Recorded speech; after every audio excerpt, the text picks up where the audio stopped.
Welcome to the fourth day of our 9-day National Astronomy Week. Welcome to all plugging in here on Zoom and on YouTube Live across UK and also overseas. As you can see from our rather fabulous intro video, National Astronomy Week is supported by a group of organisations and networks promoting astronomy and space education for all ages.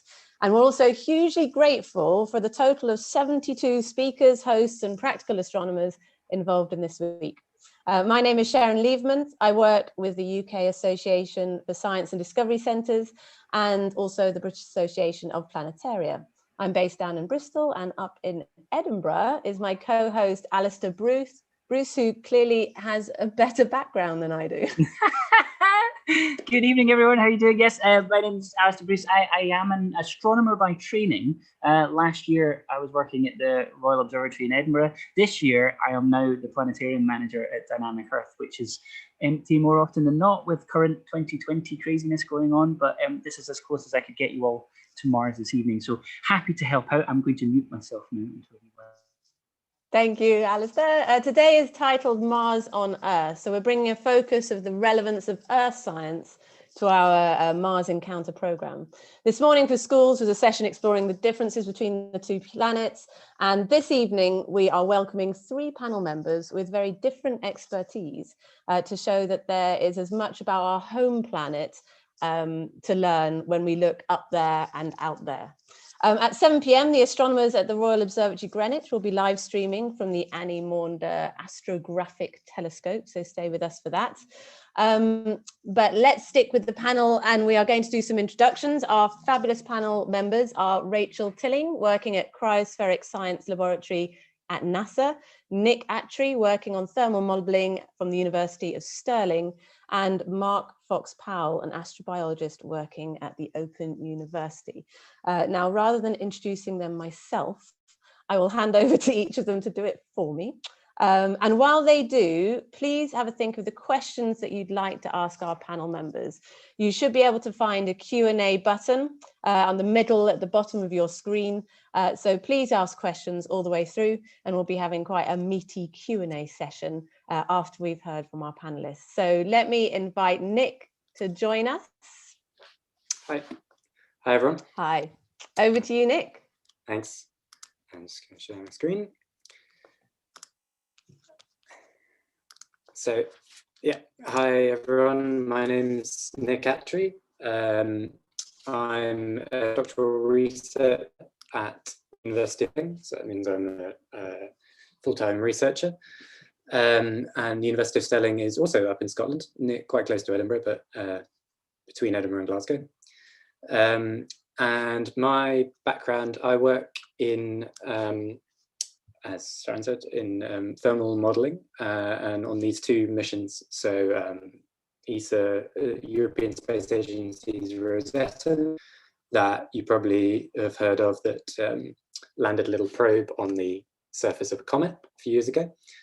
But more relevantly to this Mars Encounter Week, I work on this InSight mission, which is a NASA mission to Mars, which has landed and has been on the surface of Mars now for a couple of years. And this is a picture taken, a selfie from the spacecraft that it took of itself.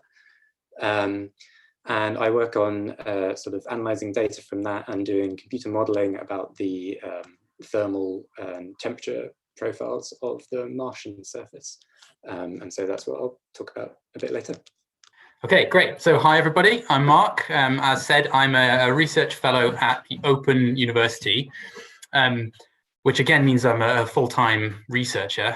And my background is fairly kind of patchwork. I actually, my PhD at the University of Edinburgh was kind of a combination of microbiology and geochemistry.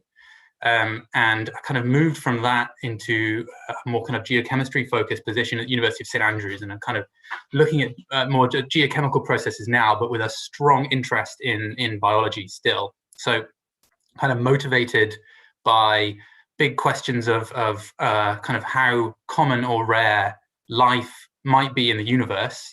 But in science, obviously, we kind of break these things down into much more manageable scientific questions that we can tackle. And my kind of interests really are are brines. Now, brines you might think of as something that you store tuna in or something like that, but actually, it's just salty water. And essentially, the reason I'm interested in them is that they actually can extend the temperature window of liquid water quite a lot to the lower temperature ranges. So this is why we put salt on the roads in the winters, because it lowers the freezing point, so the roads don't ice up. The same kind of principle applies on other planetary bodies in the solar system. And actually, because of this tendency of salts and brines, it means that it's one of the more accessible forms of liquid water across the solar system. So what you see in the middle here of this image, on the left, the upper left-hand panel, is a picture of ice. And as ice forms, especially something like sea ice on Earth, you get exclusion of salts into these veins in between ice crystals. So a part of my work, I look at experiments simulating this process, and we look at the chemistry of these brines in between the crystals and their tendency to kind of capture evidence of biological activity that might be going on in the original sort of fluid. And that's what the lab experiment on the picture on the right-hand side is actually an electron microscope image of one of these experiments. So the light color there are these solidified brines that are caught in between the dark ice. I also do a bit of field work in Arctic and other polar regions, looking at the interaction of brines with ice. A lot of my work these days is focused on the ocean worlds, which you might have come across a bit over this week and before. So these are moons of the gas giants mostly, so Jupiter and Saturn, that have large subsurface liquid water layers. They're covered in ice, so really the only way we can study these oceans is by the delivery of material through the ice to the surface, and that's where the brines come in. So that's what you see in the upper right-hand image there. But my PhD was focused on Mars, which is obviously the focus of today's talk. And the lower image you see is actually a cycling set of images showing these features on Mars, these dark streaks on hillsides, which one hypothesis for their formation is that these are brines. It's very cold on Mars, but this is within the stability window of certain types of brines. So there may actually be brines on the surface of Mars today, as well as in the deep past, which I'll talk a bit more about later. So that's what I spent my PhD looking at. And with that, I'll stop there. I'm Rachel Tilling, and I'm a research scientist at NASA Goddard Space Flight Center and also the University of Maryland in the US. Just a little background about me. I did my PhD in satellite observations of the polar regions on Earth at University College London, mainly using data from a European Space Agency satellite called Cryosat-2, which is a satellite launched especially to look at the polar ice cover and how it's changing in our rapidly changing climate. I stuck around in the UK for a few years after my PhD, and then more recently moved to NASA to work on their new ISAT-2 satellite mission. ISAT-2 was launched at the end of 2018, and it's also a dedicated polar satellite. And my work very much focuses on sea ice, which is the ice that is made from frozen seawater. So it forms and it melts in the ocean each year. I mainly work in the Arctic Ocean, so the Northern Hemisphere, but I dabble a bit in the Antarctic. I spend a lot of my time sitting on the computer looking at satellite data, which is fun. But we also need to validate those measurements. So it means, like Mark, I get to go to some really cool places and take measurements on the sea ice in the Arctic and in the Antarctic as well. So today I'm very much here for any questions you might have about ice on Earth. Thank you very much, Rachel. Thank you for all the introductions. We are now going to kick off our full-on question and answer session. Just to get us off and running, we do have a pre-planned question, and I think I'm going to throw this one to you, Nick, if you don't mind. Just to get the ball rolling, and then, as we say, if the questions are coming in on the channels, I'll keep one eye on the YouTube feed as well, just if we have questions coming in there. Nick, your question, if you choose to accept it, you can do as deep a dive into this as you would like. What can current explorations of Mars tell us about Earth? What Mars exploration can tell us about Earth? So here's Earth and here's Mars. Satellite images of one and an artist's conception of the other, and sliced open so that we can look in the inside. Mars doesn't generally look like that. Otherwise, it would be having quite a bad day if it did look like that. And Mars and Earth are both terrestrial planets, so small rocky planets, but they're quite different. Like, just by looking at them, we see pretty big differences. The Earth has this blue oceans, it has white clouds, very obviously over the surface, so it has a thick atmosphere with lots of weather and dynamics going on. And it has green, the life. Whereas Mars doesn't really seem to have any of these things. So it seems like it has quite a sort of boring, dead surface.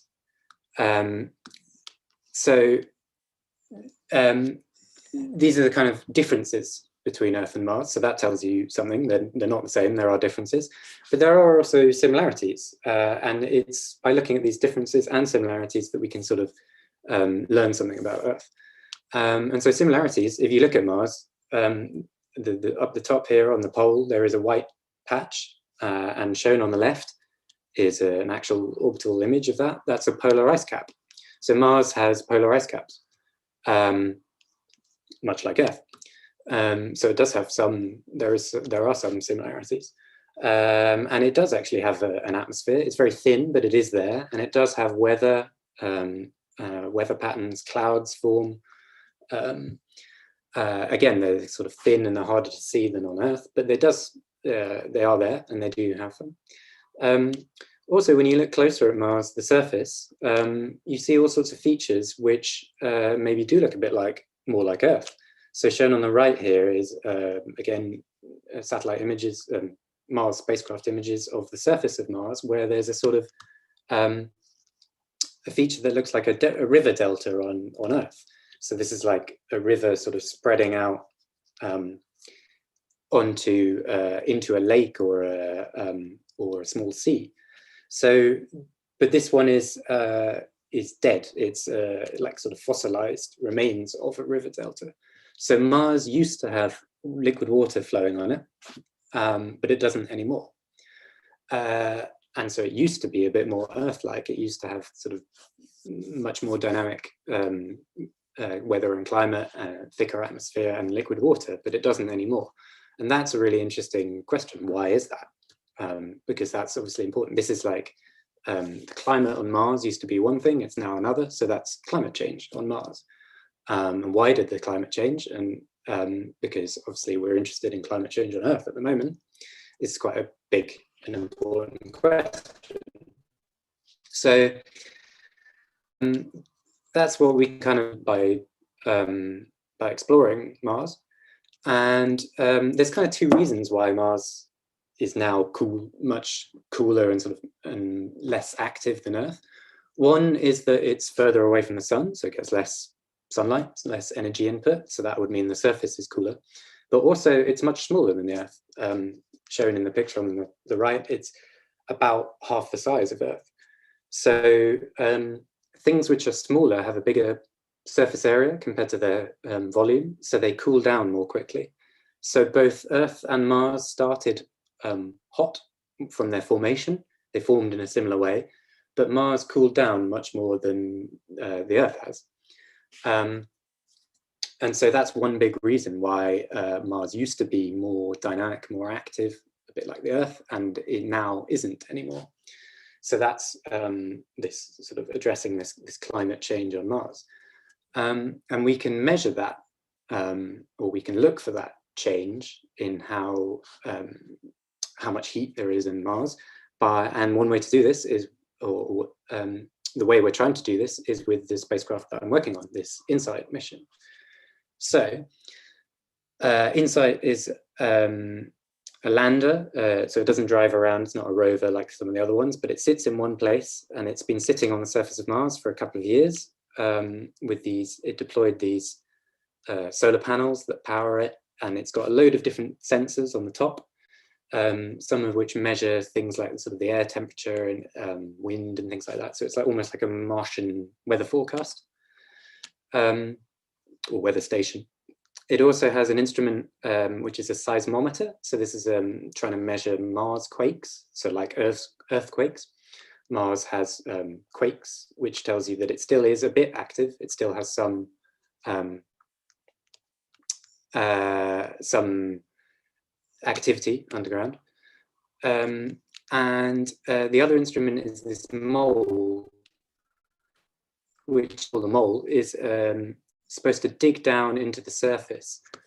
And that is to record or try and measure this heat flow coming up from the subsurface.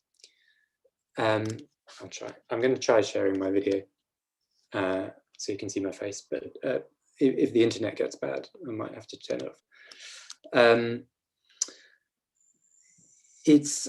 So this heat probe is supposed to dig below the surface and measure the heat coming out of the interior because of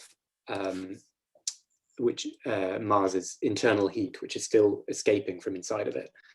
And that's why the probe has to dig down below, several meters down into the surface, so it can measure this flow of heat from the interior. But also at the surface, there will be variations in temperature because of the day and the night. It will get cooler and hotter. And also over a year, so Mars has a season like on Earth, so in summer it's hotter, winter it's colder. So this is a variation. So this plot on the right tries to show that in like surface temperature varying at the surface, temperature varying at the surface and getting larger as you go down because of this heat flux from the interior. And so the instruments on InSight are trying to measure the surface temperatures, but also the subsurface temperature. And from that, we can try and understand both how the temperature is varying on a day and on a year and on longer terms. So this looking for this climate change across long terms on Mars, and to try and address that question of why is Mars cooler and deader than Earth appears to be. Unfortunately, as you may have heard, the probe ran into some problems and is not being quite as we'd hoped. So I can show you, hopefully this will play. This is the current state of the probe now. This little thing on the left is the top of the probe sticking out of the ground because it hasn't managed to dig meters deep yet. And this grey flat panel next to it is the robot arm of the lander that's trying to help push it in, basically. So the mole had some problems and couldn't dig itself down like it was supposed to, but it is now, as you can see, pretty much fully buried in the subsurface. And hopefully it will, over the next few months, be able to dig its way down, and we'll be able to get some of these measurements from below the surface of Mars. And from that, we'll look at how the heat is flowing out from the interior of Mars, how the surface temperatures are changing, and from this we'll be able to kind of examine how the climate is varying on Mars, and that will be able to feed back into how we look at climate change on Earth. That's great. And I have got a question for Rachel. This is a bit of a tricky one, Rachel. So there you go. How can we justify spending money on space exploration when there are so many issues we have to fix here down on Earth? So if you'd like to take that one, and you can go into as much depth as you would like. Okay. So yeah, the question I've been asked is, how can we justify spending money on space exploration when, Sharon rightly said, there are so many issues that we have to fix down here on Earth? And I don't want to sit here and say that space exploration can fix all of the problems we have here on Earth, but at least from a climate perspective, it's this really invaluable tool in helping to understand our rapidly changing climate and the impacts of that on our planet and on the people that live here. Space exploration for me is an incredibly broad term and kind of encompasses all space technology. So I might be cheating here, but I'm taking all space technology as space exploration, which actually includes Earth observation as well. And Earth observation, like it says there, is the gathering of information about the physical, chemical, biological systems of the planet, mainly via remote sensing technology. So that's mainly via satellites and aircraft measurements. And going back to all those things on Earth that need fixing, Earth observation can tell us what we need to fix and where, because it can make these observations of important climate variables over very large areas and in some cases on a global scale as well. I think a lot of people don't necessarily know just how many Earth observation satellites there are out there. So this is a nice image showing all the NASA Earth observation satellites that are currently in orbit. So each of these satellites on that picture are in orbit right now. There's also a number of instruments on the International Space Station. And each of those has their own purpose, which could be to observe the oceans, the polar regions, forests, weather, the atmosphere, and so many more applications as well. Going on to this slide, these are all the European current and planned future satellites, which cover a broad range of kind of science, monitoring, meteorological applications, specifically for planet Earth. And you really start to get an idea of the importance of Earth observation to these international space agencies. And it's something that they are very keen to fund and to continue funding as well. Like I said in my intro, I focus mainly on satellite observations of Arctic sea ice. And we now have over 40 years of satellite observations of sea ice in the Arctic that tell us the extent of the ice, which is that frozen ocean water that covers the Arctic Ocean. This map here on the left is looking down at the North Pole in the center, and the white just shows September coverage, or the extent of the September sea ice this year. And the pink line is the average for the past 40 years. September is the end of Arctic summer, so it's when we see the lowest extent of the year. And looking at that map, along with this graph on the right here that shows each September extent individually for the last 40 years, it's clear that there's been this really significant decline in summer sea ice in the Arctic. And that decline is actually about 13% per decade over the last 40 years. That's something we wouldn't know, at least not Arctic-wide, if it wasn't for space technology funding and continued funding for Earth observation. We now know that the Arctic is one of the most rapidly changing regions on the planet, and using these satellite observations, we can see just how sensitive it is to climate warming. We can see the regions that are most sensitive to climate warming and get a better idea of what that means for the planet as a whole in terms of our climate and our weather and long-term predictions on those as well. So just to summarize, Earth observation is critical for providing long-term data across the planet for, and I've just listed a few of them there, things like polar ice cover and sea level rise, agriculture, food security, deforestation, freshwater resources, natural disasters, weather and extreme events, and I could go on and on and on. So really, I think the answer to the question, how can we justify it? Actually, Earth observation, space technology in terms of the benefits that it provides us is kind of a bit of a bargain. Awesome stuff, Rachel. Thank you very much. So we don't want to neglect Mark here as well. So Mark also has a warm-up question just to get the ball rolling. I can see questions coming in now, which is great. We're starting to make a list and we will dive into them very soon. But Mark, your question, should you choose to accept it, a little bit similar to Nick's, but it's what can the exploration of Mars and the wider solar system tell us about life here on Earth? Okay, can you see my slide? Yes, can. Great. Okay, so again, a bit like Rachel, I could talk about this for many hours probably. It's a huge question, and I think actually it has, it actually has the potential to teach us some very fundamental things about life on Earth and actually our own origins and our kind of our place in the universe, really. So to kind of think about it a bit, one of the kind of main reasons that we actually explore the solar system, particularly Mars and also some of the icy moons that I'm interested in, is this what often gets framed as the search for life beyond Earth. So what we're really looking for here is kind of like you see this image on the left.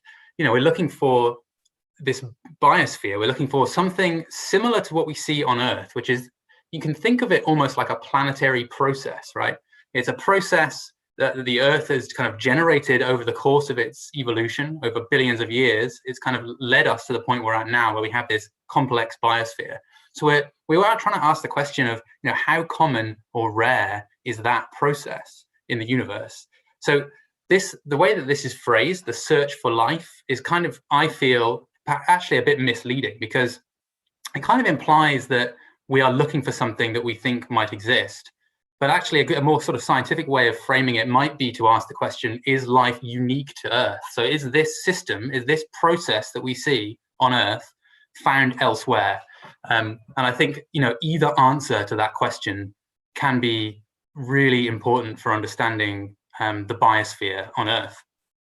So here's an example of a kind of another planetary system process that we see elsewhere. So volcanism, right? We know that volcanoes exist on Earth, and they have done throughout Earth's history, but we also see active volcanism elsewhere in the solar system. We see it on Jupiter's moon Io. That's actually an image of a volcanic eruption in progress on the kind of upper limb of Io there. And also Mars has some of the largest, actually has the largest volcanoes in the solar system. Venus as well, we think, has been very volcanically active over its history. So this is a process we see beyond Earth. So in a similar vein, life as a part of the planet, do we see a process, do we see that elsewhere? It's tempting, and actually our intuitions might immediately jump to the answer yes, because over the last few centuries, we've kind of learned as we've looked out at the universe that that we are not unique in any way, really. We thought that the Earth was the center of the universe, and then we looked out and we felt, so okay, we're one of several planets orbiting a star, and there's many stars, and actually that star's part of a galaxy, and there's many galaxies. So this is something that Copernicus kind of has been credited to him as the mediocrity principle, which is just this principle. This is a picture of Copernicus down here. This principle that the Earth is not unique. So that's a kind of tempting intuition, is to answer this question just but no, life is not unique to Earth. But of course, we actually don't know the answer to this question. There is actually no evidence either way right now, which is quite a shocking thing to kind of contemplate. So we don't know if we're living in a scenario. So this I'll just say behind you, for those that don't know what this is the Hubble Deep Field, or one aspect of it. It's the Hubble Space Telescope pointed itself at a tiny little patch of completely dark sky, and in that patch are millions, billions, in fact, of galaxies. Every single point of light in this image is a galaxy itself, composed of hundreds of billions of stars. So that the temptation is to say the universe is teeming with life.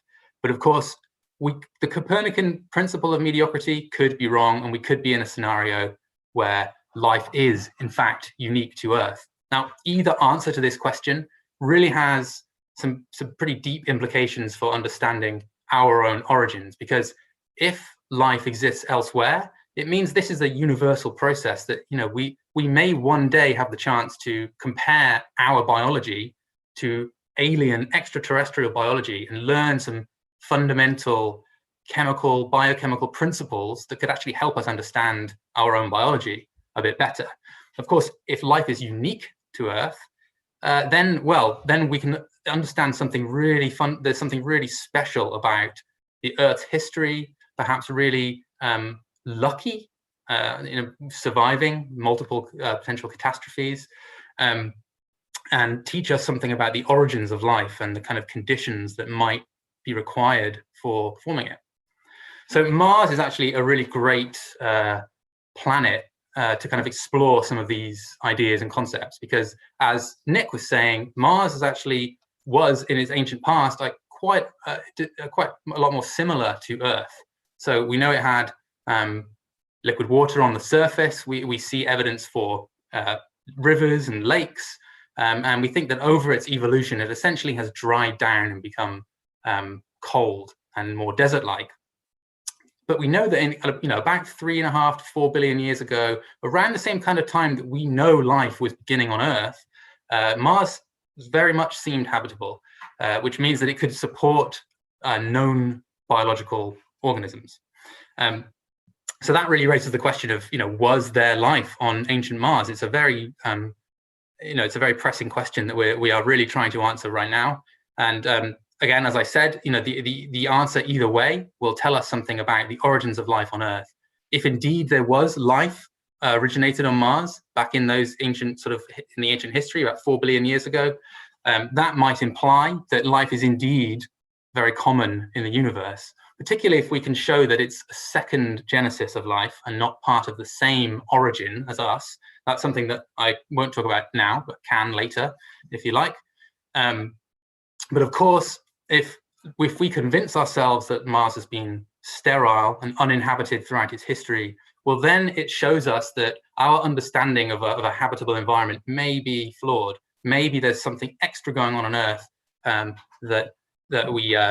that we need to elucidate. So, also, we've heard from both speakers so far that the biosphere is linked to the climate, to the Earth system in really deep ways, and by studying a planet like Mars that actually started off a lot more like the Earth but has diverged over its history to being very different, we might actually be able to, by comparison, learn how deep those connections run. We've kind of got an experiment here. You know, the solar system has run an experiment for us. We had planets that started very similar and through their evolution have diverged massively. And, you know, how much of a role has biology played in that story? So we're trying to answer some of these questions. So the Curiosity rover is the upper left image there. That's actually been active on Mars for about 8 years now and has provided us just so much really important and fundamental information about the ancient history of Mars. This is really how we now know that there were habitable environments. You could take Earth microbes to some of these ancient environments and they would grow. And that's kind of an amazing finding. So that's still active now. It's in Gale Crater. In the lower left-hand image, we have Curiosity's successor, which is named now Perseverance. This is an astrobiology mission, which is actually aimed to try and detect signs of ancient life on Mars. And if it finds promising samples, actually cache them for a future sample return. That launched this year. The bottom right is an image of the launch. And we have actually, with heavy UK involvement, another astrobiology life detection mission, ExoMars. The rover's named Rosalind Franklin, after one of the discoverers of the structure of DNA. And that actually has a 2-meter drill, which is in the black box on the front of the rover there. And that's going to be just drilling deep down into the subsurface to try and look again for evidence of ancient life on Mars in the form of fossils, in the form of geochemical traces, or some evidence of biological processes. And I couldn't finish without mentioning my sort of some of my study areas in the solar system, which are these ocean worlds. These are, again, really promising targets to search for life beyond Earth. They have large liquid water oceans. And we've got 2 upcoming missions, the European Space Agency's Jupiter Icy Moons Explorer, which is in the top left, and NASA's Europa Clipper, which is in the top right, both going to Jupiter to study Europa and some other moons there. And these aren't life detection missions, but we should learn a lot more about the environment of these moons and the potential for life. And then some of the work that I'm doing is feeding into both of these missions. And then we have a potential lander, Europa lander, which is being developed right now by NASA, that will one day potentially look for evidence of life on Europa and try and answer some of these questions.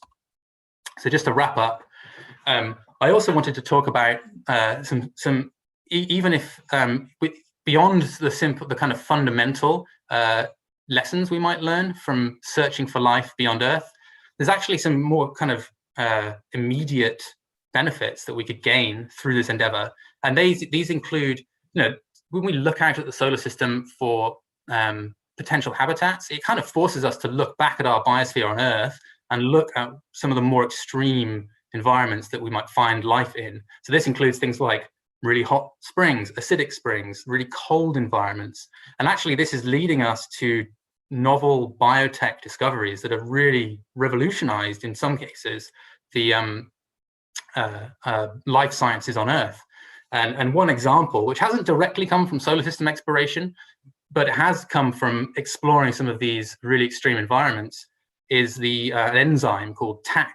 TAC polymerase, which is commercially available all over the world, is involved in PCRs, which you might have heard of because PCR tests are one of the main ways with which we test for coronavirus. So this is a huge industry based off enzymes which have come from organisms living at some of the limits of life. And it's through sort of space exploration that it forces us to kind of look back at our biosphere and find these boundary conditions, which may have direct sort of technological uses as well. So that's kind of everything I wanted to say, but I'm happy to talk more in the questions. Thank you, Mark. Absolutely fascinating. I think astrobiologists answer that beautiful question of, when we look up in the night sky, are we looking at a desert out there, or are we looking at a jungle filled with life? And thank you for covering all of those points. The questions are pouring in. So I am going to ask all of the panelists and Alistair, there's no place to hide now. We all have to be on the screen and answering these questions, because they're not necessarily pointed at one particular person. So whoever gets there first. And do feel free to add to other people's questions if you think you've got an extra tidbit on the side. So the first question, actually, I'm going to start off with the first question from an 8-year-old. How thick can sea ice get? So this might be more for you, Rachel. How thick can sea ice get? How thick was it before global warming? How thick is it now? And I think, Mark, it'd be quite interesting to know how thick ice can get on other bodies in the solar system as well. So the question from the 8-year-old, Juliet Kemp, how thick can sea ice get? How thick was it before global warming? And how thick is it now?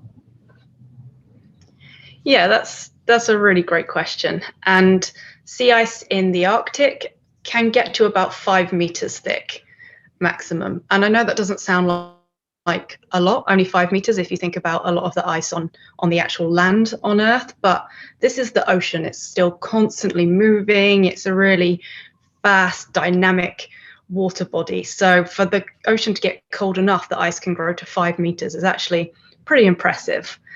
And the second part of the question about how thick was it before global warming, that's kind of trickier to answer because we don't have this long-term time series of measurements of the thickness of sea ice.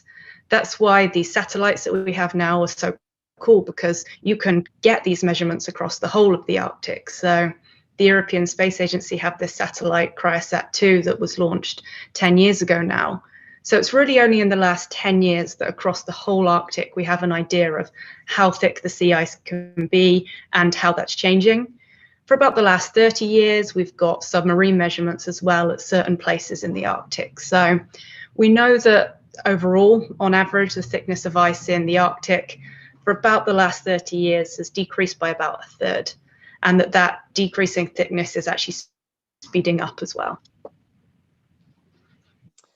Mark, do you want to add a comparison for how thick ice might be elsewhere in the solar system? Yeah, I can't speak much for Mars because I haven't really directly studied the polar caps on Mars. So perhaps it's something else that Nick or someone else could jump in on. But behind me, my background image here is actually an image of the surface of Jupiter's moon Europa. And that's ice. I know it looks weird. It's false color, but it's essentially almost a pure ice surface. And first of all, it's worth saying that we don't have good knowledge of how thick these things are. But based on spacecraft measurements, geophysics, we think that on Europa, the ice could range between about 10 to 30 kilometers in thickness. So it's sort of 100 times the thickness of what Rachel was just describing. Sorry, 1,000 times what Rachel, I can't even do the maths. 10 to 30 kilometers is much, much thicker. So it's almost like you can imagine it a bit like the crust of the Earth rather than just an ice covering on the sea. It's more like it experiences what we think of as sort of tectonic processes where plates can move into each other and go under each other and over each other, and that's what you see in this image behind me.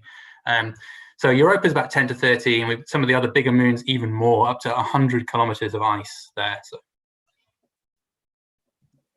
Cool. I have a related question. You mentioned the word tectonics there, so we'll send this one over to Nick, I think. And so the question is, are Marsquakes caused by a molten core like earthquakes are? Or does Mars have anything akin to tectonic plates? Yeah, no, it's a really good question.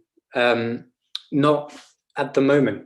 So Mars doesn't have tectonic plates at the moment. It has a thick, the crust as Mark was just describing, the crust sits over a mantle which sits over a core, and it's the mantle which is a sort of semi-liquid or flowing, which can drive, on the Earth, drives the tectonic plates to move around.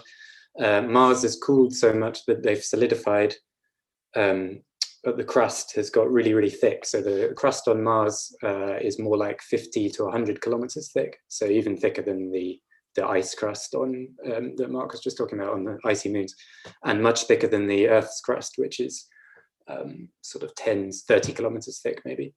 And so, which is because Mars is cooled down and is less active than the Earth is. So the Marsquakes are much weaker and much rarer than earthquakes. So it's almost like possibly the Earth would be in the far future if it cooled down a lot, and it's much less dynamically active. Thank you. I've got a question that anyone can answer, actually. What Martian missions are you most looking forward to? So what missions, and I believe this means you can choose ones that are going, but they also ask what missions would you like to see in the coming decades? And what data would you like to be collected to answer what questions? So I guess this can be a flight of fancy, or it can be a real mission. Who'd like to take that one? We need to let Rachel pick an Earth mission if she wants as well. Yeah. Oh yeah, Rachel, you definitely can. I'll let the guys answer Mars first. I guess I could start. I think so. First of all, the kind of serious answers, which are I think what's really exciting. It's really exciting to have this 2-meter drill on the ExoMars rover. So the ExoMars is particularly exciting for a number of reasons. It's a European mission with big UK involvement. So I know a lot of people involved in it, which is quite exciting. But it's great to have this coming out of Europe, coming out of the UK, and it's got this 2-meter drill, which means we can get below the upper few centimeters, which are just bathed in radiation on Mars, and actually cook a lot of the interesting organic molecules. It doesn't necessarily mean biology, but organic molecules that we think might be interesting, deeper down. But I think really the ultimate is to get samples back on Earth from Mars. I mean, that's where we can really do a lot more science. We can kind of deploy all the kind of techniques we would in a lab here on Earth on samples fresh from Mars. So sample return, human missions that might bring back samples. Those are the kind of things I think that really will open up the doors to lots and lots of new science. Yeah, I'd say the same. The Mars sample return will be really fascinating for, well, both astrobiology and just in general, like geology and materials of what it brings back. And again, yeah, the same. The drill will be really cool. It's what InSight hopes to do, is burrow down deep in a few meters deep, but so far hasn't been able to. So the drill on the Rosalind Franklin will be really cool as well. Was the other part of the question missions you'd like to see anywhere, or is it all Mars? I've forgotten. It was specifically Martian, but we did think that Rachel could have a flight of fancy for a mission looking at Earth. Let you talk about Earth then. If it's not already done. Yeah, I can definitely jump in with the Earth thing. I think for me, although it might not sound that exciting, is the continuity of measurements is really important, because it's only relatively recently that we've been able to have any idea what's going on in the Arctic and Antarctic across the whole of the hemisphere, because they are such difficult regions to reach. And in potentially even 3-4 years' time, depending on funding and fuel lifetime of the European and NASA satellites, we might not have any specific polar orbiting missions, even though we have 2 at the minute.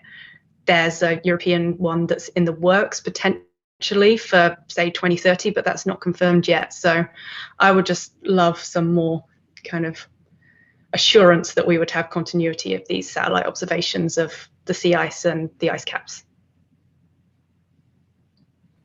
So I have a question from the YouTube channel from Sophia, aged 10. It's quite a deep question, so I'm just going to throw this out and see if anybody wants to dive in. So on Earth, life needs water. How would we know if life on Mars adapted to live in Martian conditions, or if Martian life is completely different to things on Earth? And I guess maybe you could expand that and sort of say, is there a chance that anything on Mars is just related to Earth life, or maybe we're Martians? I mean, I don't want to just monopolize it. If people have have perspectives on this, I'm sure Rachel and Nick have perspectives. That is a really awesome question. It's absolutely true that we don't know if all life requires water. I mean, you get to actually start to ask the question of what really is life anyway. I think people are looking into other potential ways of doing things like biochemistry in solvents that aren't water, things like liquid ammonia, things like liquid methane and hexane, some of these really exotic compounds that we think might exist on Titan, one of the moons of Saturn. But there is actually good reason to expect that water-bound life might be the most sort of common, or the easiest to look for anyway. And that's because this is what we know from studying Earth, but also water is really abundant. It's stable over a huge range of temperatures and pressures as a liquid. It dissolves a lot of compounds, a huge range of inorganic, like metals and things, as well as organic compounds. So it's a really good medium to do biochemistry in. So it's a good safe bet to be looking for water-based life, I think. Thank you. Actually, and last night we had a talk about life on Mars as well. And I must admit, this has got people's questions coming in. So we might not be able to get to all of them. And I believe some of our panelists may be able to stay on another 10 minutes when we get to our end at 7 o'clock and just type a few answers. And you can always watch again on our YouTube channel. You can watch the Life on Mars that was yesterday as well. But let's do some quick fire questions, see how we can do to get through some of the rest of them before we pass over to the Royal Observatory Greenwich. Here's a question from Peter and Steve Bosley. What is the closest analogy on Earth to the Martian dust storms, which a couple of people have been asking about? So these dust storms, who wants to take that? Nick? Yeah, I guess I can. Well, there are dust storms on Earth over the deserts, like the Sahara. So they are quite similar in terms of lift a huge amount of dust. And they can be transported, and it can be transported globally. On Earth, the Saharan dust can be found, it can cross the whole Atlantic and be found in the Amazon rainforest, and which is incredible, really. But on Mars, the global scale dust storms can cover the entire surface, and when we look at it through a telescope, you just see a blank nothing, really. These happen every kind of on not every year, but on kind of decades, or every 5 or 10 years, they can have this global scale dust storm. And that doesn't really have an analogy on Earth, luckily, because that would be pretty bad, really. And considering, and this is another question about dust storms from Diane, considering the dust storms that we knew were there, would it not have been practical to perhaps make the solar panels porous to let the dust fall through the gaps and not cover the solar panels? Just wow, that's a great suggestion. That's cool. I think, yeah, that's an interesting suggestion. I think the difficulty is the structure of a solar panel. They have to be, it's the way the panels are made. They're like a flat, like almost like a brick of silicon or semiconductor material. So it'd be very difficult to make them with holes in. But maybe you could have, some people have talked about having like a little, almost like a windscreen wiper to clean them off, or things like that. Or, but all these things are quite difficult. Moving parts on a spacecraft are never good. You don't really want to get involved with that. But actually, the dust storms, when there's a storm and the wind blows, sometimes it can blow the dust off again. So I think it was it Spirit or Opportunity, one of the Mars rovers, that actually happened, and it helped. So when there were storms, the dust actually blew off, and it prolonged the lifetime of the rover. So that was quite a lucky and helpful thing. And once I've got you there, one more question for you from Steve R. Okay. Once the mole reaches the desired depths, do you have to wait for the temperature to stabilize? Because the action of digging would create friction and therefore create heat. Is that correct? Yeah, that's exactly right. That's a really good question. So that is exactly what we have to do. You have to wait wait for that heat, which is caused by the friction, to die away. But it's not too much of a problem, because it's only a matter of, I can't remember the exact time frame, but I think it's only a matter of hours. And the mole is not digging continuously. It digs down a bit, and we stop and we wait for it to cool down, and then it digs a bit more and we stop and we wait, which is fine, because that's kind of the way that spacecraft are operated, because the communication lag means that we're not doing anything in real time. So there's always a lag, and we have to wait and see. So during that time, the heat can dissipate, and it shouldn't be a problem. So, but it's a great question. That's exactly what we have to do.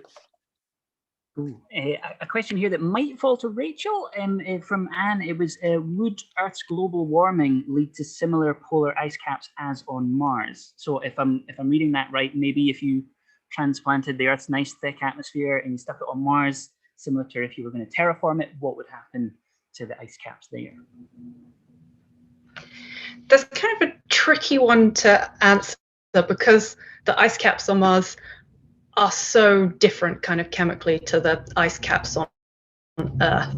So even if you were to warm Earth to the same level, you wouldn't necessarily see the same behavior of the ice. Whereas, and please correct me if I'm wrong, because Mars is absolutely not my forte, but if you were to see almost the warming of the ice on Mars, you could expect some of that to become gaseous, whereas on Earth the ice is more likely just to melt, because it's simply just water ice rather than having any kind of carbon dioxide or anything like that mixed in with it. So we wouldn't expect it to kind of behave in the same way. We'd expect it to melt, would expect more liquid, which is bad news for us, because it means that's going to contribute to things like sea level rise, and that would be a lot more of an issue in terms of the ice, for example, on Earth, than it would be with the ice on Mars. Okay, I have a more futuristic style question for everybody here. So it's, when in the future do you think that humans could potentially go to Mars? What obstacles are there to exploring Mars? And I guess maybe for yourself, Rachel, as well, is it worth it sending humans to Mars versus having better satellites paying attention to our climate? I don't know, bit of a controversial one. I can actually answer that first, because I think I'm kind of guilty of coming at this from a very much an interested observer, rather than someone who spends my life working on Mars or researching Mars. And I know I've sat here saying we should spend this money on Earth observation because of the climate, and I don't know if it's a responsible answer, because we should always fund space exploration for the things that are going to kind of benefit us directly. But I would love to go to Mars, and I love learning more about it. So from my perspective, I think any kind of human exploration of Mars would be awesome. But that's just from a kind of fangirl perspective rather than a professional one. I can try and answer the, oh, sorry, Nick, you go for it. No, you have to. I was just going to say, I can try and answer the initial question about when and how challenging it is to send people. And I think it is a big challenge. I think one of the major well, there are several major obstacles. It's a very long journey. The astronauts would be away from the Earth for a very long time, perhaps kind of minimum 500 days, maybe more like 5 years. I mean, we don't really know. It depends on the way the planets line up and the trajectories we use to send them back and forth.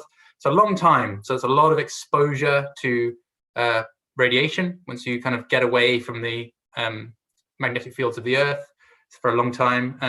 There's also just the distance and the isolation involved. One of the major technical challenges is actually how you get back, and you have to use a lot of fuel to escape Mars's gravity well. So do you take that with you? Do you make that fuel on Mars? These are big sort of engineering problems, but you know, there's a lot of push at the moment from various kind of commercial entities and governments to kind of get back out there in a kind of major way with human spaceflight into deep space. So I don't want to put a date on it, but I would love to. I do feel like it's likely within our sort of lifetimes in the next couple of decades. I think we will see potentially a human mission to Mars. What does Nick think? Yeah, I think that might be optimistic in my personal view. but I think just as you say, all these difficulties. It's very, very challenging. It's going to be and expensive and difficult. I'd love to see it as well, but yeah, I don't know. It could be. It is a really good question though. The trade-offs, like whether, you know, for one Mars mission, whether you could, if you could send like 10 or even 100, I don't know, unmanned probes, is it worth it? And it's a big question that we have to sort of, you know, we could spend an hour talking about just that. Well, we're not allowed to. I have been told.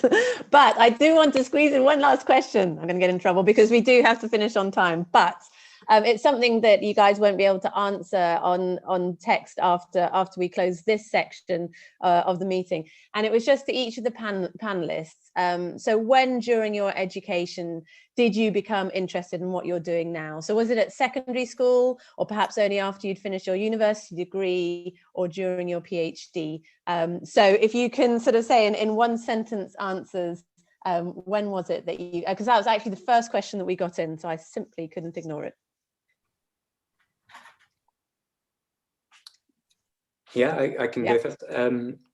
Yeah, I've always been interested in space, from, I don't know, couldn't put an age on it, but I've always loved space science and science fiction, and read a lot of science fiction novels and watched lots of movies.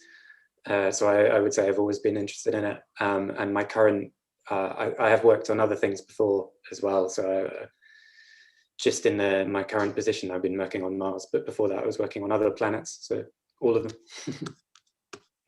Yeah, similarly, I've always just been really interested in space, but I have to say the actual specifics of what I do now, which is kind of geochemistry of ices and brines in contact with ice and things like that, that is something that I've kind of fallen into over the last 3 or 4 years.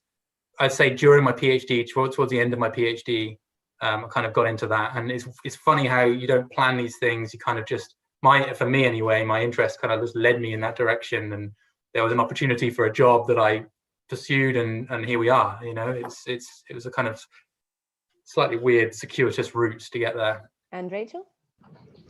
Yeah, there's a definite theme here. I think when I was a lot younger, my mum took me to see Star Wars at the cinema, and that started a lifelong obsession with space and all things stars and astronomy, and ended up doing my undergraduate in physics. And while I was doing that, it was when there was Frozen Planet, the kind of big BBC series, and got thinking a lot about how I could combine kind of physics and my interest in space with my interest in the polar regions. And luckily it all worked out, but it certainly wasn't until kind of my undergrad that I really started realizing you could do that as a career. Thank you. We have sadly run out of time to talk to all of you. Thank you so much to our 3 brilliant panelists, Mark, Nick, and Rachel as well. If you can hang on and answer any of the extra questions just offline.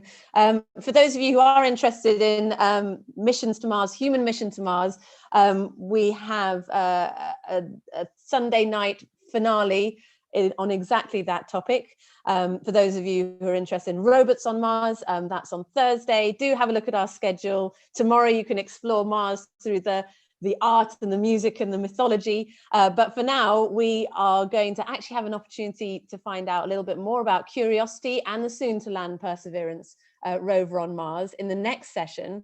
And as we move to the Royal Observatory Greenwich, who are going to be live streaming from the Annie Maunder Astrographic Telescope. Emily, are you there? And can you hear us? I am here and I can hear you. Fantastic. Over to you. Okay, great. So my name is Dr. Emily Drobick-Maunder. I'm one of the astronomers here at the Royal Observatory in Greenwich, and I'm also the Senior Manager of Public Astronomy here at the observatory. Now, I'm joined today by 3 fellow astronomers, Hannah Banyards, Dr. Greg Brown, and Brian E. Lanigan. And they're going to be doing a live stream from the Annie Maunder Astrographic Telescope, or AMAT for short, which is one of our new telescopes here at the observatory. Now, remember, during this live stream, if you do have any questions about Mars, about current or future missions or anything like that, do please send them in the Q&A, and I'll be passing those over to Hannah to answer at a later time. You can send them in on Zoom, but you can also send them in to us on Twitter as well, so at ROG Astronomers, or on YouTube, so either on the Royal Astronomical Society account or the Royal Observatory Greenwich account. Now, what I'm going to be doing now, because I'm sure you'd like to see more of the telescope view and things like that, I'm going to be handing over to them. So just give me a few seconds to set everything up. But we'll be starting very shortly.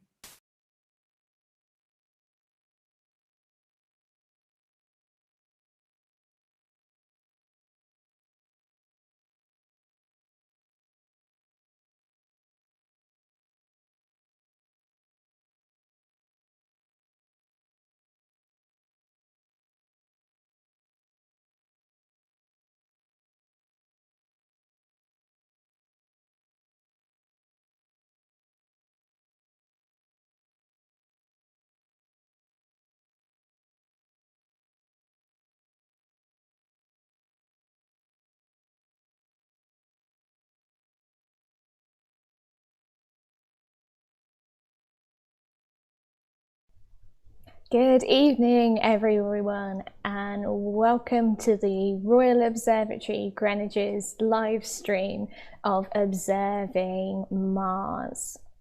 Now, our live stream might look a little different today because you can see that I'm not actually in a telescope dome, and that is due to social distancing. But we are using our telescope and we will be delivering our Mars feed to you.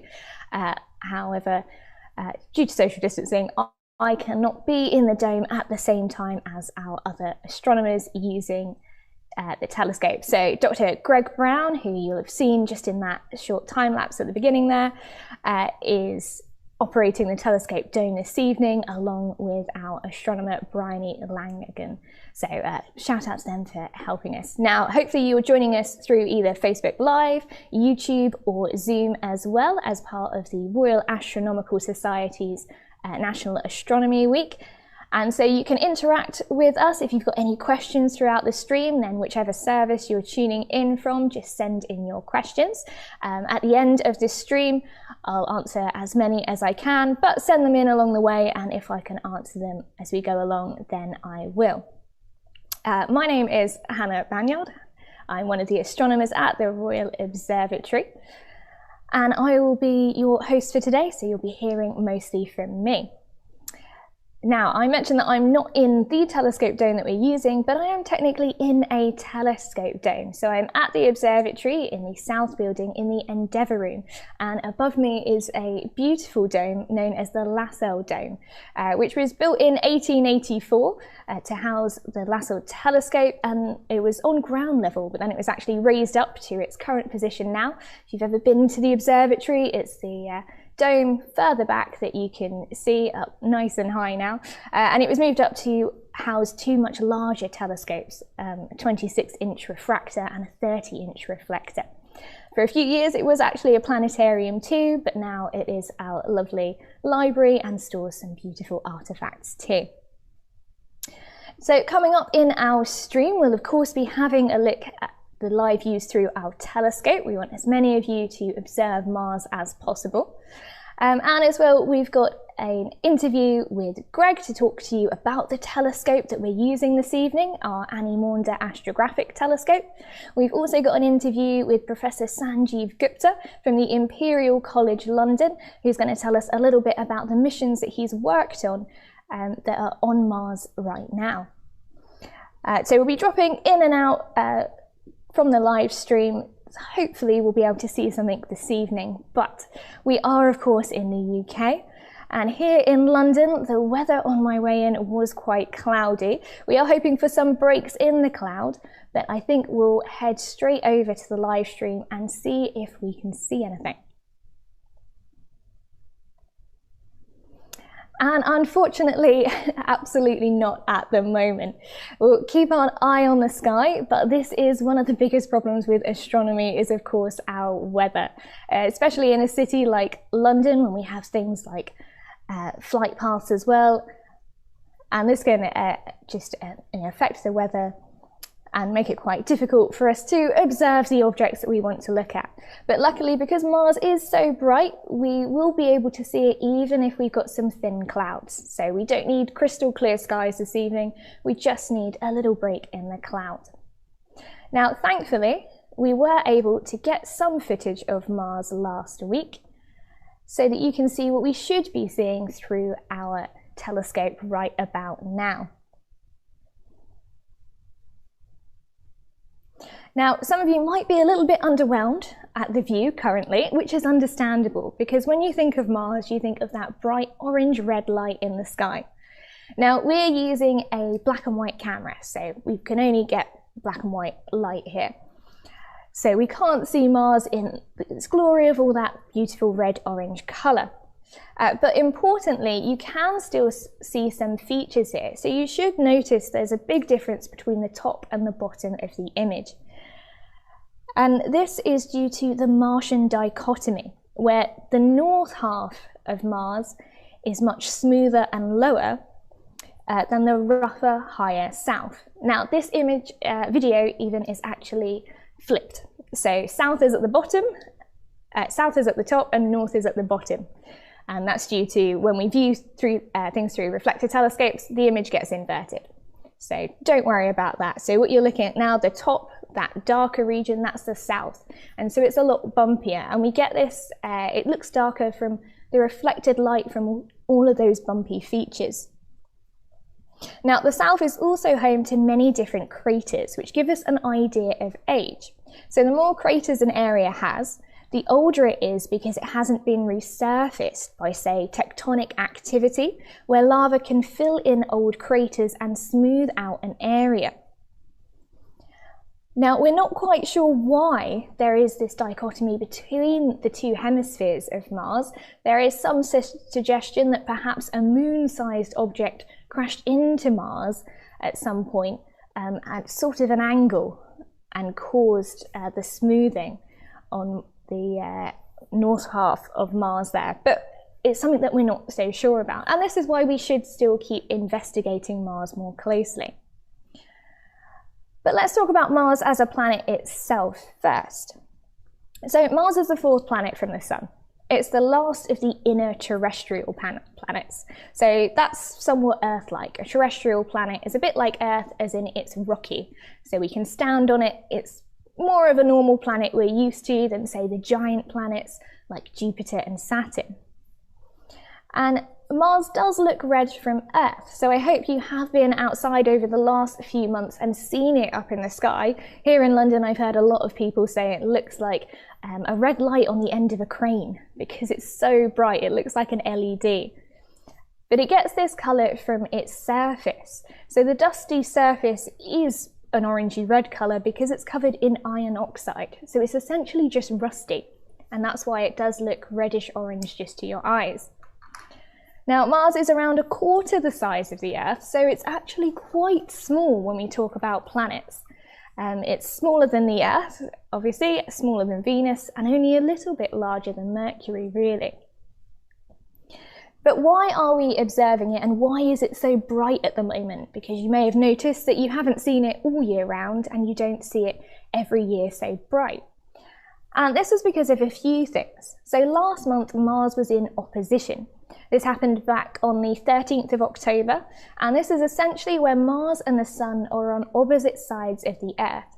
So as the Sun sets in the west, Mars is rising in the east, and is in the sky all night until it sets in the west, and then the Sun rises in the east. So the positioning means that all of the side of Mars facing towards the Earth is being illuminated with sunlight. So this is just like at full moon when we see the most of the moon, because all of that side of the moon is being lit up by the Sun. So the planets have phases in exactly the same way. It's just much harder to see those phases because the planets are so much further away. Now, you may have also seen Jupiter and Saturn over the summer and this evening too, but they're much further west at the moment. And that's because they were both back in opposition in the summer. You might remember seeing them appear really, really bright in the sky as soon as the sun had set. So because they've moved away from our position, they're not as bright now, but you can still see them really well. Now, the other thing is that Mars did come a bit closer to the Earth. So this evening, it's around 82 million kilometers away, but it made its closest approach to Earth on the 6th of October, when it was only 62 million kilometers away. So that's why it did appear a bit brighter a month ago compared to now, because it's moving slightly further away. Now, when we talk about the physical characteristics of Mars, I mentioned that, of course, Mars is the 4th planet from the Sun, so it's further away than the Earth, and that means its year is longer. A year on Mars is 687 days long, so almost twice as long as a year here on Earth. And it's tilted at 25 degrees, so it actually has distinct seasons like the Earth, but they're about twice as long. And so in the late summer, in the southern hemisphere, you're able to see features such as the ice cap. So if we have a look at a virtual simulation of Mars here, you can see in the bottom right there that there is a tiny little ice cap, and that's the southern ice cap. Because we're in late summer for the southern hemisphere, that ice cap has shrunk, so it appears much smaller than in the winter months. And the image on the left here, you can see, is an image that we took last week of Mars. So because we've moved ahead 1 week, we won't actually see exactly the same features on Mars this evening as we saw a week ago. And that's because of the rotation of Mars. So it takes 24.6 hours to spin once on its axis, slightly longer than a day on Earth. So our view of Mars tonight, if we do see it, hopefully, it will be slightly shifted around. So we'll be able to see some different features, which is really quite exciting. It means that you can see something different weeks apart. So it's worth looking at Mars continuously. It's not just a one evening thing. You can keep looking at it for weeks to come. But let's just check back on our stream. Still nothing, unfortunately, with the cloudy weather, but this will be a good time to introduce you to the telescope that we're using. So I'm just going to hand over to Greg, who will talk to you about the telescope that he should be operating this evening.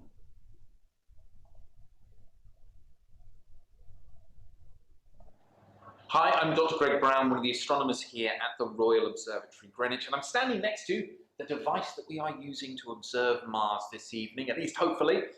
This is the Annie Maunder Astrographic Telescope, and it is here in the Altazimuth Pavilion at the Royal Observatory Greenwich.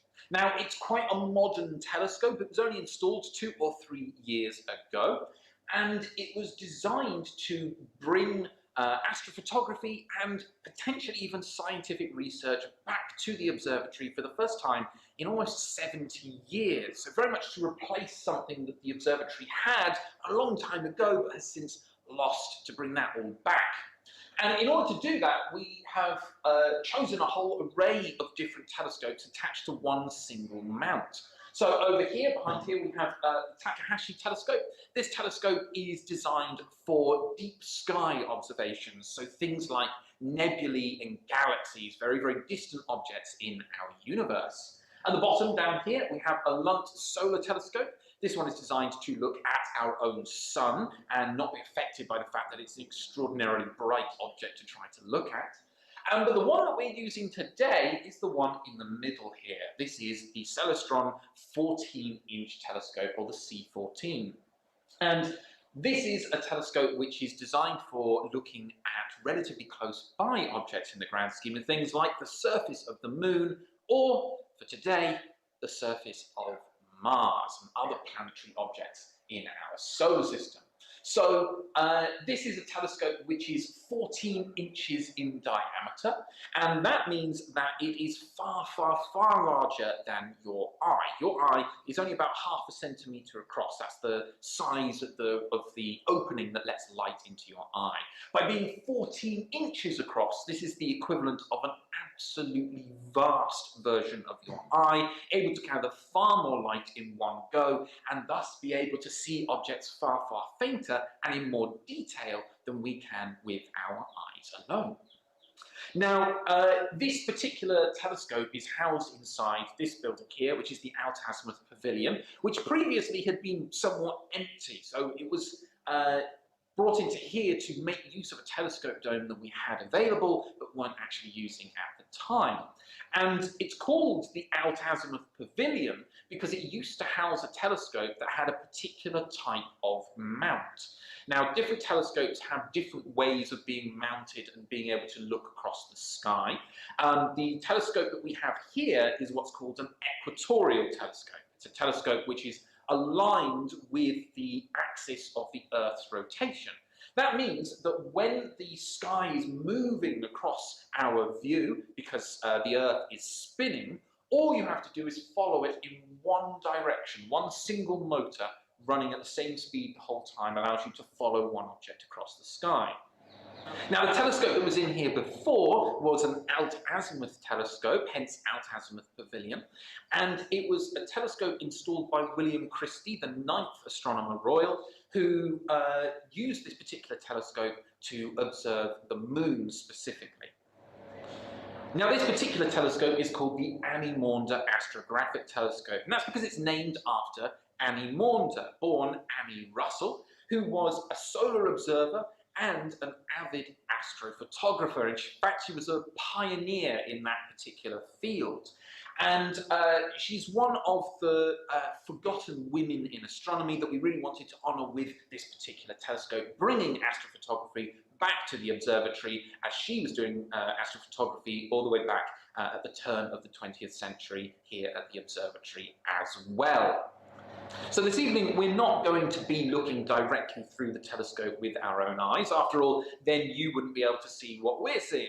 But actually, it turns out that most modern-day astronomers at professional observatories don't use their own eyes to look through telescopes anyway. Instead, they use cameras, perhaps a little bit like this one, often in the bigger observatories out there, far bigger and far more advanced than even this. And these are designed to be able to provide either a live feed of what's going on through the telescope, which is what you're going to be seeing this evening, or potentially to build up a long exposure image of a faint object and see far more features on that object, or be able to see it in more detail than we can with just a live view. Another thing that we can do is that we can add filters onto our camera, a little bit like this one here, which we can use to enhance our observations in various different ways. Now, filters like this are designed to cut out certain colours of light, and you might think that would be a really bad idea. After all, we're looking at very, very faint objects. The last thing we want to do, surely, is cut out part of the light that we're seeing. But actually, there are very good reasons for cutting down the light to a very specific colour. So in this particular case, we are using a red filter. And that's simply because Mars, being a deep red object, many of its features are different shades of red.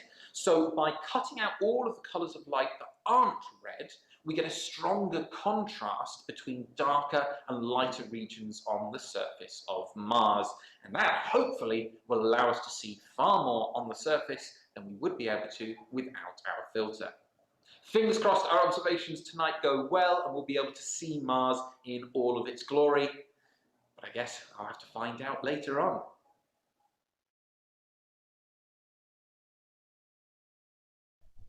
So a big thank you to Greg there for telling us a bit about the Annie Maunder Astrographic Telescope. And we're back to our live observation, and unfortunately the weather has not yet improved, but still fingers crossed before we get to the end of our stream. But that's okay, we've still got more footage to show you. So these are some images that have kindly been sent to us in from the Flamsteed Society, who are here at the Royal Observatory. And we've got some different close-up images and some images from further away where you can see just the redness of Mars when it looks more just like a star in the sky. But as Greg was talking to us about the history of our telescope, we thought it'd be important to tell you about the history of Mars observations themselves and why we've been doing it, really. So the modern telescope really gives us a very different picture of the planet than people had when telescopes were first invented. So Mars has been observed by humans for thousands of years. It's one of the classical planets that the ancients have known about forever. No one discovered Mars that we can really say. But the ancients knew that the planets were different from the stars. They moved in regular patterns, so they could watch them move across the sky, and they could tell because they look different. So if you look closely enough, you'll see that stars twinkle, but planets do not. And this is because of the light that's coming through. So stars twinkle because they're a point light source. That light is going through the atmosphere and it's getting bounced around, but only in a single way. When we look at a planet, the planet doesn't twinkle because the light from the planet is being bounced around in different ways and enough that they cancel each other out by the time the light reaches your eye. So you'll notice, hopefully if you go out and look at Mars, that it won't twinkle, but the stars around it does. Now, Greg told us earlier a bit about the Annie Maunder astrographic telescope and where it got its name from. So Annie and Edward Maunder were astronomers who both worked here at the Royal Observatory, Greenwich, in the late 1800s to the early 1900s. Now, Annie's work was primarily solar research, so it's no wonder that AMAT has got that wonderful solar telescope on it. But it was actually her husband who conducted some experiments to investigate Mars. So to any of you who've read War of the Worlds, you'll probably be familiar with the idea of canals on Mars.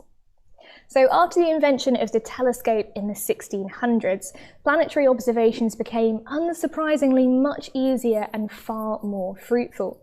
The late 19th century saw Mars absolutely catapulted into the public spotlight when Italian astronomer Giovanni Schiaparelli discovered canals on Mars. Now, American Percival Lowell took this a few steps further. He fine-tuned Schiaparelli's sketches with further observations, finally detailing a series of geometric waterway networks across the planet. He claimed these constructions could not have natural origins and therefore were man-made, or perhaps Martian-made. He went as far to explain that inhabitants around the equatorial regions of the planet needed water guided down from the polar ice caps to the exceedingly dry areas they lived in. Now, this was quite the claim. Astronomers around the world immediately turned their attention to Mars, some confirming Loeb's observations, whilst others remained sceptical, and Edward Maunder was one of those. He put forward immediate rejection and just thought that those claims were absolutely preposterous.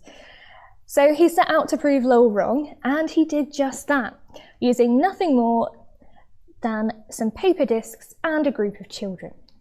So the experiment had the children draw what they saw on these paper discs from varying distances.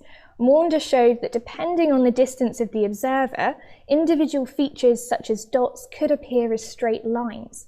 It was therefore very possible that Lowell's canals were simply an optical illusion. His eyes were connecting small features like a planet-sized dot to dot.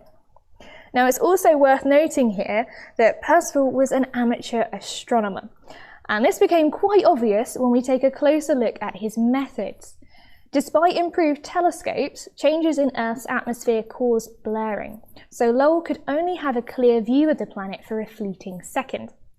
He would then sketch his observation from memory, and these sketches, along with sketches from other astronomers, were then collated on a Mars globe. Lowell would then photograph the globe and then trace over the image to get his straight canals. Now, any of you familiar with the scientific method will know that that was just a pretty terrible way to conduct any sort of science. And people also thought it was quite surprising that the canals should have appeared curved because of course Mars is spherical and definitely not flat. So that was how Edward Maunder proved Lowell wrong, simply by getting children to draw what they saw on these different discs. But we can't be too hard on Percival. Because of his claim of canals, Mars became really, really popular. And the public, as well as scientists, really started to consider whether there was life on Mars or if there could be.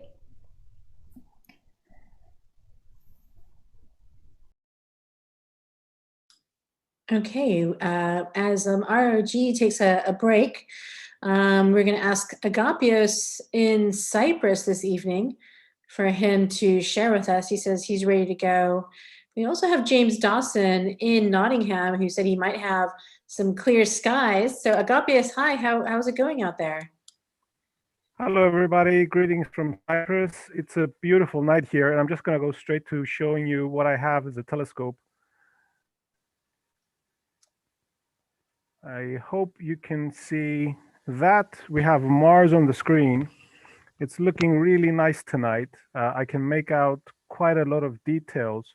I don't know if you can probably pick out this brighter patch here on the lower right. This seems to be some dust activity from a recent dust storm that's just been developing on Mars.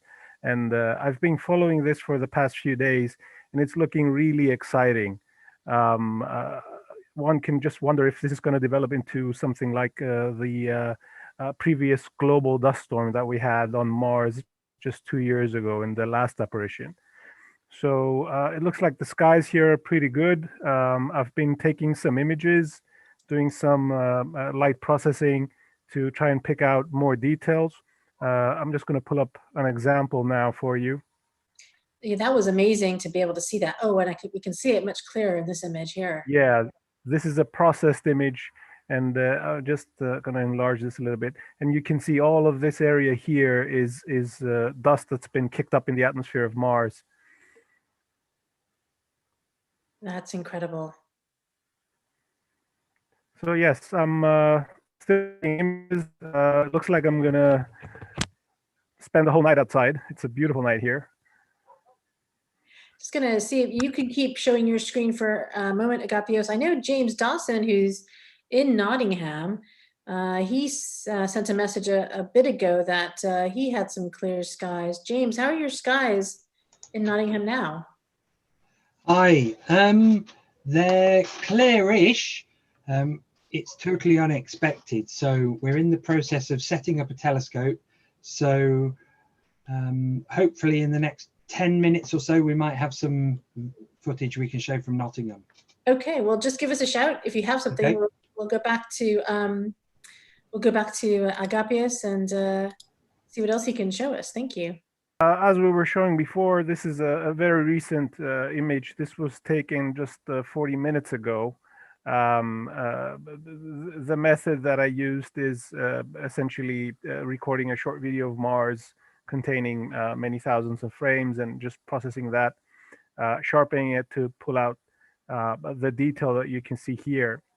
Now, this is far from a finished result. Once I've gone through collecting all of the data that I can get tonight, the final image will probably look quite different, hopefully much better. But I'm very pleased with this. It's been a really, really good apparition of Mars. And I'm just going to show you another thing I'm working on. This is a collection of the best images that I was able to get throughout this apparition of Mars. So starting here on the left, sometime in March, going all the way through to the opposition day in early October, and just adding the recent images that I'm getting, and one can clearly see the many faces of Mars and the way that its appearance changes as time goes by. It's really a fascinating object to observe. I've been infatuated with Mars for quite a while, and I've been very fortunate to have really good weather for this apparition. Yeah, so hopefully I can get a few more nights of clear skies and maybe finish this in time for Christmas, hopefully. Agapios, are those images of Mars that you captured? Yes, that's right. All of these are images taken with my telescope here, with the exception of one view here, which was taken in collaboration with another local amateur with a very similar instrument. That will be my friend Mario Spirsan. and essentially using the same method all across and trying to keep the same level of processing so that we can get a uniformity in the presentation and show a nice collage of the many faces of Mars. And what's the time span again? You might have mentioned it. Sorry, I missed it. This is from early March. I don't have the actual dates here with me, but it's March all the way to the last panel there on the right is was last Sunday. Okay, so almost the last 6, 7, 8 months. Has it been? Yeah, yeah. These are absolutely beautiful because Syrtis, what is that area of Mars that helps you? That's the most apparent. It's really obvious in 2 of those images. Yeah, that's Syrtis Major. Yeah, it's one of the most obvious features on Mars, and you can easily pick it out even with a small telescope. I've clearly seen that with 3-inch, 4-inch telescopes. So it's really obvious. Assuming it's facing you. Can I ask you a question from YouTube about maybe technology? I don't know if you can answer it, but I'll throw it out to you. Someone from YouTube asks that they try to take photos with their DSLR through their telescope using a T-ring, etc. So they've got an adapter, but they never get good images. They wonder, do they need to get a different camera, or what kind of tech could help improve their images? So one would have to be really lucky to get a really sharp image of the planets using a DSLR, and the reason for this is we have a very active atmosphere. It's made up of many different layers, and those layers have different behaviors, and that's the shimmering that you can see on the screen right now. That shimmering is our atmosphere boiling and churning and constantly moving. So to get a really sharp image, one would have to be very lucky to press the shutter at a moment when the atmosphere is very stable. That's very unlikely to happen if you're using a DSLR camera, which is why we're using really fast video cameras that are able to capture many frames in a second. I mean, right now on the live feed, we are capturing 250 frames every second. There is no way a DSLR can do that using the conventional method. You could have better luck. You use video capture through your DSLR instead of individual photos. So capturing video through your DSLR would be much more effective. No, I was just marveling at the stability of the image Agapios can achieve in Cyprus. We would love to have such stable seeing as we're seeing here. It's the trouble with the atmosphere and largely the jet stream in the UK. Turbulent air high up in the atmosphere, and that results in that shimmering effect, and it dampens down how much detail we can see. And we're much more affected with that in the UK than Agapios is in Cyprus. And so we're all envious, and we're going to move out to Cyprus and join him. But you're all more than welcome. There's lots of space for everybody.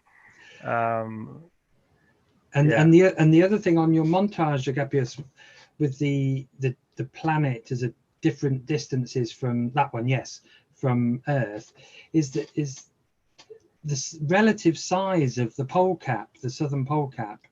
On the left image, it's very large in proportion to the planet, and now it's just like a pinprick of a feature on the planet.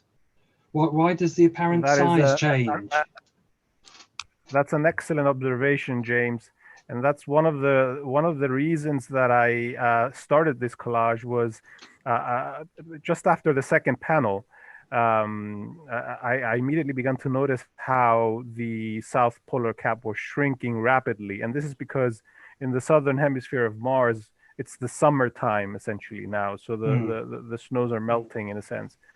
So it's quite obvious if you just go from panel to panel the difference in appearance of the south polar cap and how reduced it is all the way from opposition still to tonight. And that's just one of the striking things about planetary observation. I often get a lot of comments from people who they're used to me always posting pictures of the planets again and again, and I always try to explain how they're never the same. We may be observing the same object again and again, but there's so many things to monitor. I mean, we can check the weather on other planets. We can see what's going on. On Mars, we have the South Polar Cap, we have the dust storms, we have the different phases, so many features that you can pick out. You can easily see the largest mountain in the solar system here, Olympus Mons. It's really obvious. And the same goes with the other planets as well. Jupiter is never the same. You have the moons interacting with one another, do celestial dance. With Venus, you have the different phases. It's just goes to show just how interesting and how rewarding observing the planets can be. Yeah. Agapios, I wonder if, since you mentioned Olympus Mons, that you have it there in your image, is that, can we, oh, you moved, can we, I was wondering if we could get a close-up of Olympus Mons. Yes, it's somewhere here. Let me just zoom in. That would be, I don't know if you can see my cursor, but Yeah. it should be somewhere here. I see it, actually. There's a slight pimple over here. That will be the largest volcano in the solar system, the size of France. Anything opening up, James, in Nottingham? No, if anything, it's getting worse. Another bank of cloud has just come in. No. Then that may mean that London at RIG might be something similar. I think we're trying to see when there might be a good time, but just being able to stare at Mars once again is just amazing. And also to see this dust storm is incredible. This is a live image of Mars and a current dust storm happening on the planet. And yes, and we're doing this with an amateur telescope, which again goes to show that anybody today, almost anybody, can acquire really good equipment that can reveal wonderful things in the night sky and so many interesting things. Yes, yeah. and because not many professional ground-based telescopes are pointed at planets, are they, Agapios?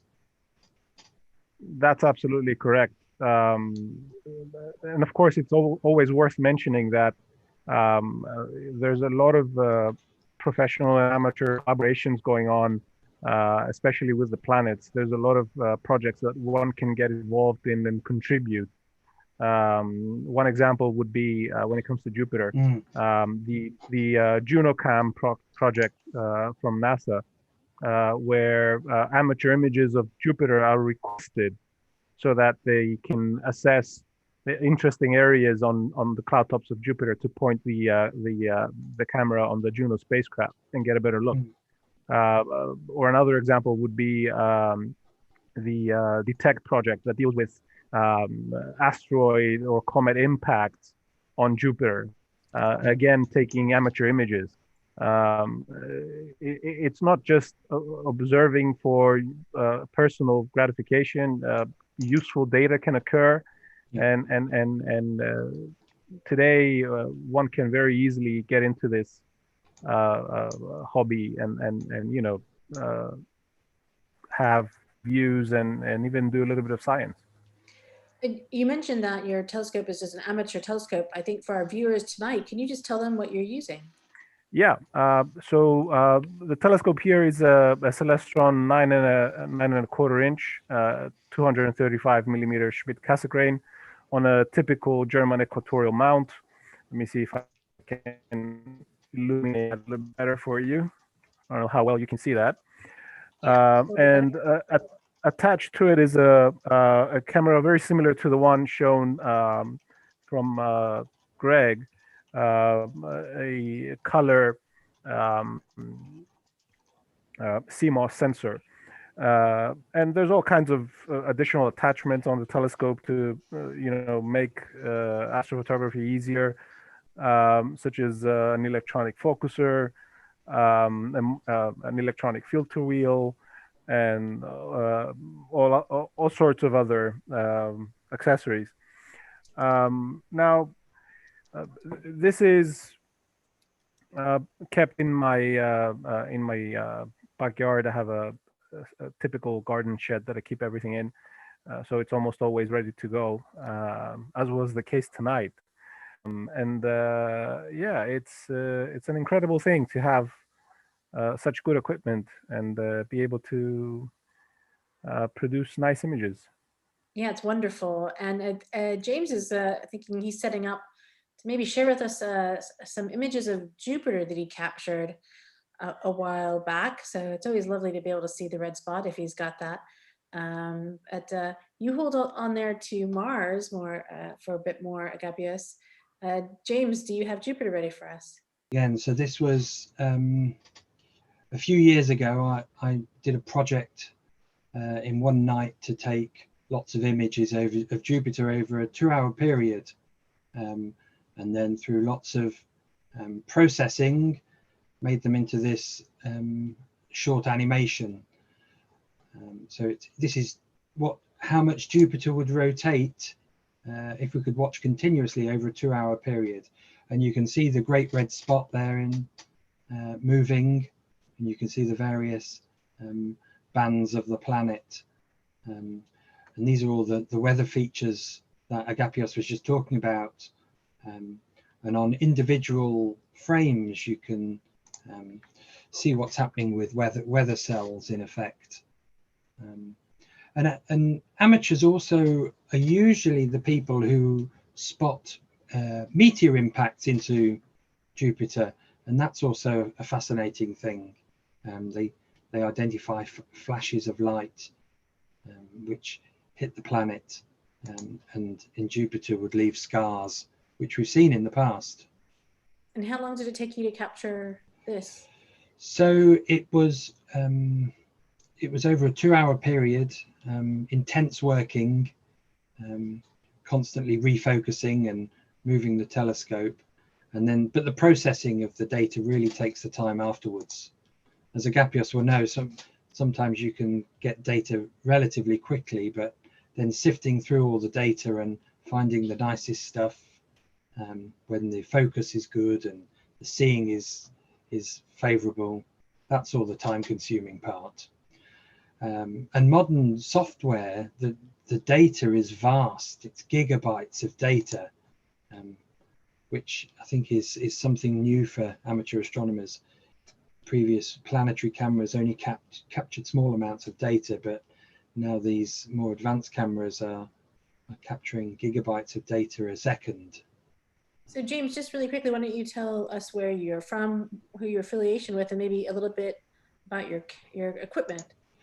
Okay, so I'm James Dawson. I'm in Nottingham, part of Nottingham Astronomical Society.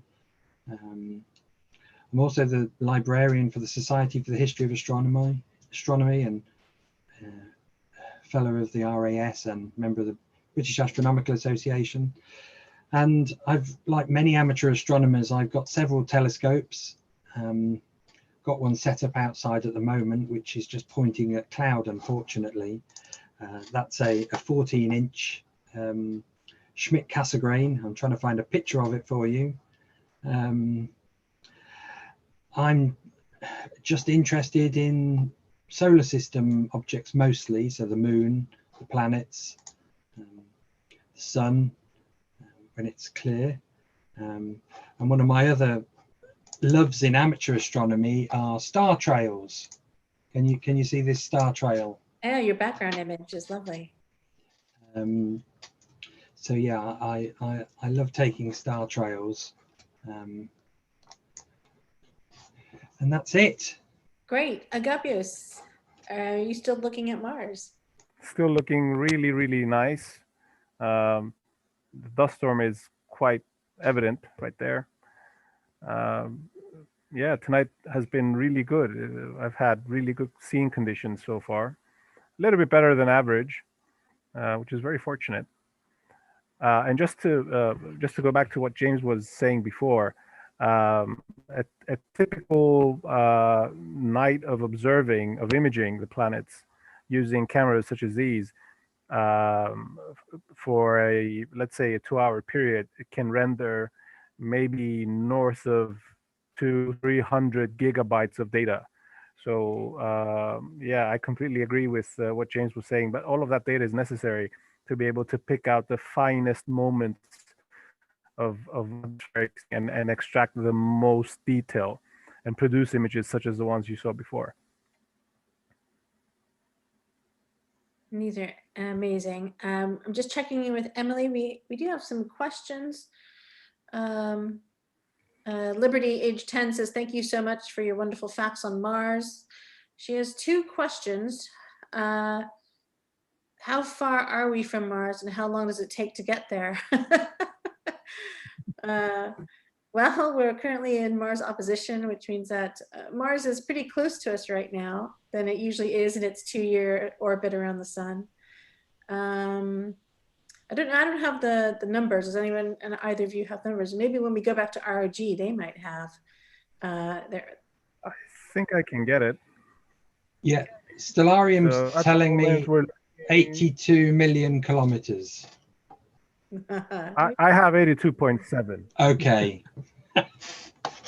Okay. says they already answered that question. Great, 82 million kilometers. Good question, Liberty. And she says, how often do we really see Mars close up? Because since we have such a thick atmosphere. How often do you get to see Mars close up? Well, oppositions are almost every 2 years. So Mars and the Earth get really close together every 2 years. So such as right now, so assuming you have clear skies during the opposition time of Mars, you can get wonderful views of really up close views of the planet, even if you have a small amateur telescope. Great. So you answered Emily's other question as well. When will the next time will Mars be as its biggest, or I guess at its closest? That'll be in 2 more years. Yeah, but it will not be as close as it's been this year. Yes, good point. And not as close as it was in 2003. Yes. Okay, those are really good. Oh, and some Delton group is asking, what telescope does Agapios use? Maybe they missed what you said before, Agapios. It's a Celestron C 9.25 and 9.25 inch. I did have, I was quite interested in this question that came through, which is great.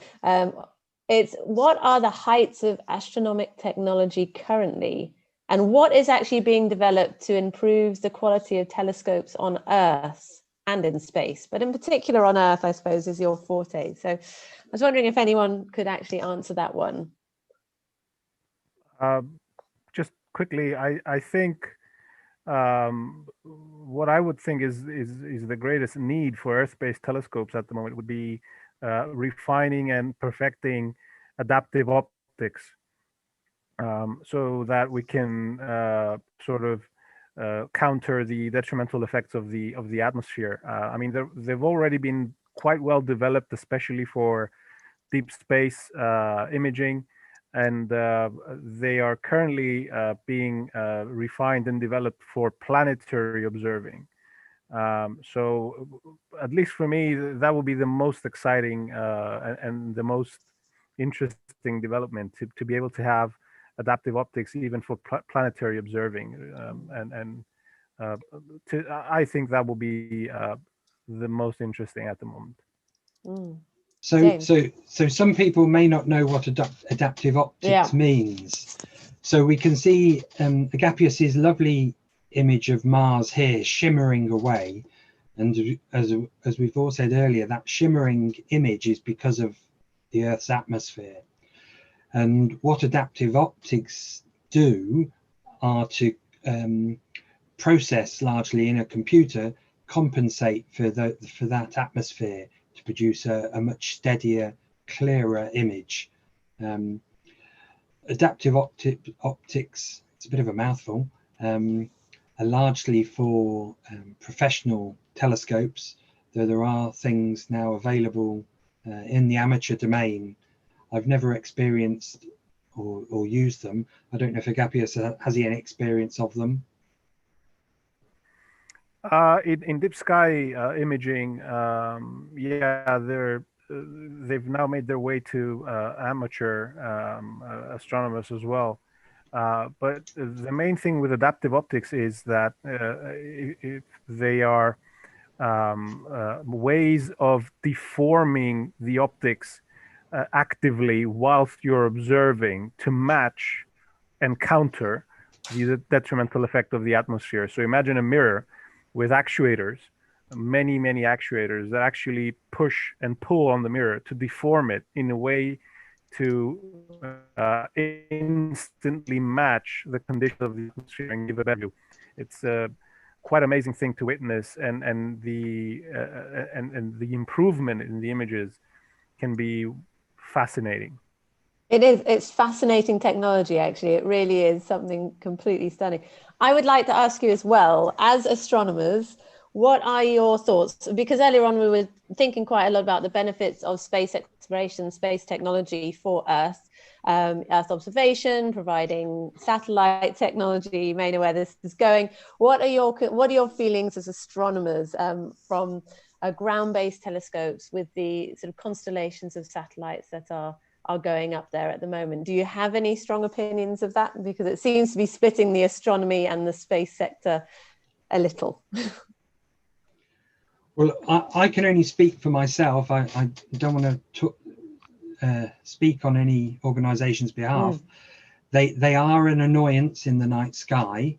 They interfere with observations. They interfere with, feeling at nature when you're out in a dark site, and they interfere with imaging, which is both people do for fun and also for scientific investigation. So in an ideal world, we wouldn't have them, but at the same time, we want improved communications. We want to be able to get data from Agapios in Cyprus to me in Nottingham in the UK seamlessly. So there is no black and white answer. We want it all. I would have to agree with James, especially when it comes to the night sky in its natural form is, every human on the planet has a right to experience the unspoiled view of the night sky. So that would be my main gripe with with these constellations of satellites, that they alter the natural view of the night sky so much. But I guess, as James said, and I very much agree, there's no straight answer to this. We want both the benefits of reliable and high-speed internet, as well as to be able to maintain the view of the night sky. So, okay, well, we thank you all. We're going to say, I'm just going to turn on my camera. If you can all turn on your camera, we have Emily with us and Sharon with us. There we go. There you are. Excellent. Thank you, Emily. Do you want to say anything? Yeah, I just wanted to say thank you so much for having us on. I'm so sorry that we didn't have great weather in London today, but I mean, this is what we're always fighting with. We also have Canary Wharf across the river from us, which is always a problem as well. But thank you very much for having us, and it was really fun. And I was really happy to see some live footage of Mars as well from Agapios. So that was brilliant. So yeah, thank you. It was amazing. I was so excited to have ROG streaming via our stream. I've never done that before, so thank you so much. It was fantastic, and Hannah's lovely, and thank you to Greg and everyone. All right, here we go. Everyone, goodbye. Thank you so much for being a part of National Astronomy Week. We hope we've inspired you to look up at Mars, and when the clouds clear, please open your back doors and take a look up.